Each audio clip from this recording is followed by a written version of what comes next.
ನೇಮ ಹೂಡಿ ಬಂದಂಥ ಭಕ್ತರನ್ನು ಪಾಲಿಸಬೇಕು ತಂದೆ.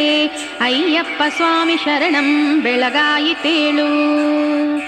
ನಿನ್ನನ್ನು ನಂಬಿ ತುಳಸಿ ಮಣಿಮಾಲೆ ಹಾಕಿ ತಾವೊಂದು ಮಂಡಲದ ಕಾಲವು ನೇಮ ಹೂಡಿ ಬಂದಂಥ ಭಕ್ತರನ್ನು ಪಾಲಿಸಬೇಕು ತಂದೆ.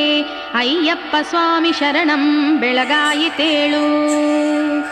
18 ಮೆಟ್ಟಿಲವನೇ ಮಣಿಕಂಠ ಸ್ವಾಮಿ, ವೀರಾಧಿವೀರ ಬಿಲುಗಾರನೆ ಧರ್ಮಶಾಸ್ತ, ಶ್ರೀಮೋಹಿನಿ ಸುತನೆ ಕಾಂತ ಗಿರೀಶ ದೇವ.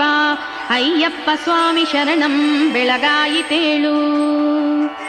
ನಿನ್ನನ್ನು ನೋಡಲು ನಿಷೇಧಿತರಾಗಿ ನೊಂದ ಹೆಂಗಳೆಯರೆಲ್ಲ ಮನದಾಳದಿ ಭಕ್ತಿಯಿಂದ ನಿನ್ನನ್ನು ಧ್ಯಾನಿಸುತ್ತಲಿರ್ಪರು ನೋಡು ತಂದೆ. ಅಯ್ಯಪ್ಪ ಸ್ವಾಮಿ ಶರಣಂ ಬೆಳಗಾಯಿತೇಳು. ನಿನ್ನ